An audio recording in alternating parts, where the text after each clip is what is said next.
سماجی خدمت کے شعبے میں عالمگیر شہرت پانے والے مولانا عبدالستار ایدھی کی وفات کو 1 سال بیت گیا۔ دکھی انسانیت کے مددگار بابائے خدمت ایدھی فاؤنڈیشن انٹرنیشنل کے بانی عبدالستار ایدھی کی انسانیت کے لیے خدمات بھلائی نہیں جا سکتی۔ لڑکپن سے ہی ایدھی میں سماجی خدمت کا جذبہ نمایاں تھا۔ آج ایدھی ہم میں نہیں، مگر ان کا نام اور کارنامے انہیں زندہ رکھے ہوئے ہیں۔ ایک گاڑی سے شروع ہونے والا سفر آج دنیا کی سب سے بڑی فلاحی ایمبولینس سروس بن چکا ہے۔ ایدھی بھارتی ریاست گجرات کے شہر باٹوا میں پیدا ہوئے۔ ان کے خاندان نے تقسیم ہند کے بعد 4 ستمبر 1947 کو ہجرت کی اور کراچی میں میٹھا در کو اپنا مسکن بنایا۔ ابتدائی تعلیم کے دوران ہی وہ گھر سے ملنے والے 2 پیسوں میں سے 1 پیسہ ضرورت مندوں پر خرچ کرتے تھے۔ تاہم والدہ کی بیماری عبدالستار ایدھی کی زندگی کا اہم موڑ ثابت ہوئی۔ عبدالستار ایدھی نے صرف 5000 روپے سے اپنے پہلے فلاحی مرکز ایدھی فاؤنڈیشن کی بنیاد ڈالی۔ 1973 میں جب شہر میں ایک پرانی رہائشی عمارت زمین بوس ہوئی تو ایدھی ایمبولینس اور ان کے رضاکار مدد کے لیے سب سے پہلے پہنچے۔ اس دن کے بعد سے آج تک ملک بھر میں کوئی بھی حادثہ ہو، ایدھی ایمبولینس کام آتی ہیں، بلکہ لاوارث لاشوں کو دفنانے کا کام بھی سر انجام دیا جاتا ہے۔ ایدھی فاؤنڈیشن کی مختلف ممالک میں بھی شاخیں ہیں، اس لیے عبدالستار ایدھی کی فلاحی خدمات کو ملکی اور عالمی سطح پر بھرپور پذیرائی ملی۔ مختلف ممالک نے ان کی خدمات کے اعتراف میں انہیں ایوارڈ سے نوازا۔ حکومت پاکستان نے انہیں نشان امتیاز دیا۔ عبدالستار ایدھی نے اپنی سوانح عمری بھی تحریر کی،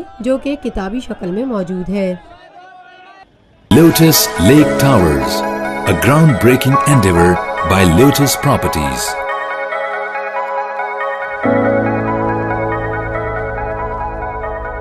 پاکستان بھر میں نمائندگان کا وسیع نیٹ ورک، ہر خبر جاننے کے لیے دیکھتے رہیے TNN TV۔